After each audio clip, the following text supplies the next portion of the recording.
The Federal Competition and Consumer Protection Commission (FCCPC) has issued a warning about the health risk of artificially ripened fruits and contaminated palm oil. Hi, welcome to What's Happening. These are the top 10 stories. At number 1, the Minister of Interior Olubunmi Tunji-Ojo has announced the commencement of an audit of inmates across the 256 custodial centers in Nigeria as part of efforts to decongest the facilities. This was disclosed by the Minister's media assistant, Alao Babatunde, following Tunji-Ojo's inspection of the ongoing 3,000 capacity maximum security custodial center in Janguza, Kano State, and the medium security custodial center in Kuje, Abuja.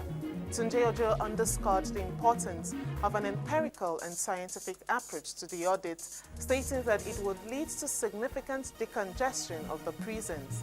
He highlighted the need for data-driven solutions, stating that data is the new oil.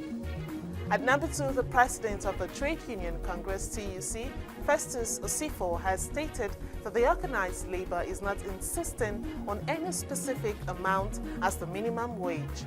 Osifo made the statement on Friday while fielding questions on Channels Television's The Morning Brief.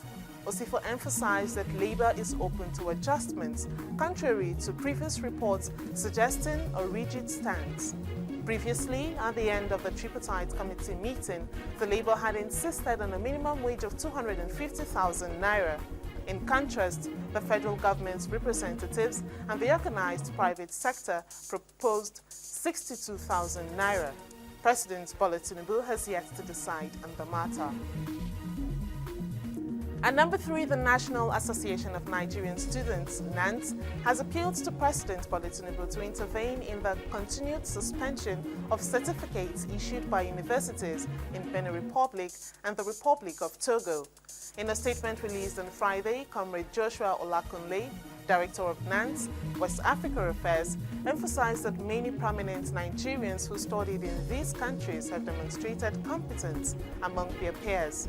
He urged the government to expedite action on the panel report investigating allegations of certificate racketeering, which was set up earlier this year. NANS stressed that the suspension of certificates will not address the root causes of the problem.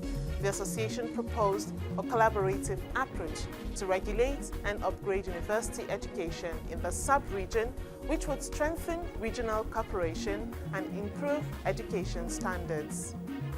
At number 4, an Abuja Federal High Court has discharged Tigran Gambayan and Navadin and Hawala of Binance Holdings Limited from charges of tax evasion.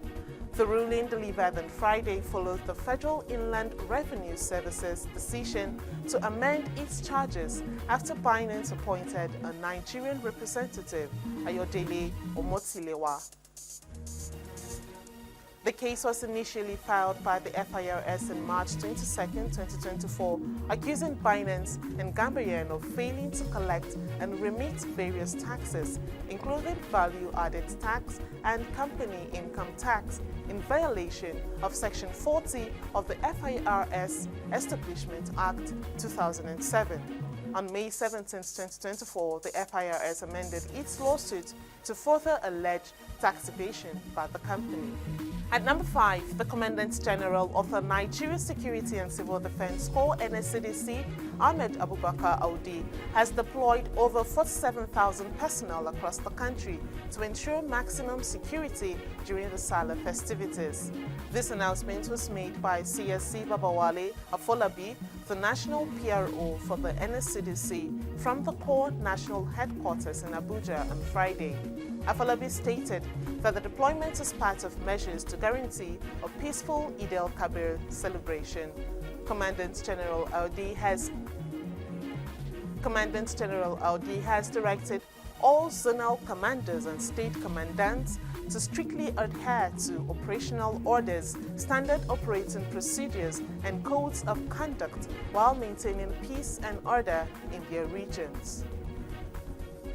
At number 6, Governor Abu Kefas of Taraba State has voiced concern over the reported killing and abduction of fishermen from the state by suspected members of the indigenous people of Biafra in Anambra State, according to Daily Post. The victims, believed to be from Ibi Local Government Council of Taraba, were allegedly attacked in Osama Village, Obolu Local Government area of Anambra State. According to the report, some victims were brutally murdered, while others were abducted by the suspected IPOB members. It added that 9 individuals were currently in the custody of the alleged kidnappers, with the people of Ibi community expressing their disbelief that the perpetrators are members of IPOB. Governor Kefas, through his special advisor on media and digital communication, Emmanuel Bello, assured that efforts are underway to rescue the remaining captives alive. And number 7, the Federal Competition and Consumer Protection Commission, FCCPC, has alerted Nigerians to the health implications associated with the forced ripening of fruits and the adulteration of palm oil. This warning was issued by the Acting Executive Vice Chairman of Communication, Dr. Adamu Abdullahi, during a one-day sensitization campaign held in Abuja on Thursday. Dr. Abdullahi expressed concerns over the unethical practices of some traders, retailers, and farmers who engage in shortcuts to make quick profits. Dr. Abdullahi highlighted the disturbing increase in harmful practices in food production and processing. He warned that these practices pose significant health risk and called for stricter adherence to food safety standards to protect public health. At number 8, the Federal Road Safety Corps, FRSC, has set up over 200 mobile court operations to prosecute traffic offenders during the Eid-el-Kabir special patrol operations across the country. The FRSC Corps Marshal, Malam Shehu Mohammed, made this known during a press briefing on the Corps preparations ahead of the Salah celebration on Friday in Abuja. He highlighted that recent developments on the road have posed significant challenges to safe highway usage, which the Corps is determined to address comprehensively. Malam Mohammed identified several key issues, including the dangerous practice of using trailers in trucks to convey human beings, night trips, driver fatigue, speed violations, driving under the influence, and vehicle overloading. The FRSC Corps Marshal urged drivers to adopt a culture of courtesy, civility, and consideration for other road users. At number 9, the Nigeria Football Federation, NFF, has decided to appoint a foreign technical advisor to oversee the Super Eagles just over a month after naming Finidi George as the new head coach. The decision was made by the NFF Executive Committee during a meeting on Wednesday as they expressed disappointment with the team's poor performance in the ongoing 2026 World Cup qualifying campaign. The NFF said the foreign technical advisor will work alongside Finidi George ahead of the 2025 Africa Cup of Nations qualifiers and remaining World Cup qualifiers. However, the move has sparked controversy, with several former Super Eagles players and football stakeholders criticizing the decision. Former midfielder Friday Ebo said the NFF should have given Finidi more time to build for the future, rather than bringing in a foreign coach to boss him. AFCON 2013 winner Azubike Ebuekwe expressed concern that the move will affect the integration of home-based players, and the NFF President Guild of Sports Editors, Tony Ubani, describes the decision as a pretentious move, arguing that the problem lies with the administration, not the coaching. Finally, at number 10, in a unanimous decision, the U.S. Supreme Court has rejected an attempt to limit access to the abortion pill mifepristone, a key component of medication abortion, BBC reports. The ruling, which comes 2 years after the court rescinded the nationwide guarantee to an abortion, was welcomed by pro-choice activists. The plaintiffs, a group of anti-abortion doctors and activists known as the Alliance for Hippocratic Medicine, argue that the U.S. Food and Drug Administration should withdraw approval for the drug.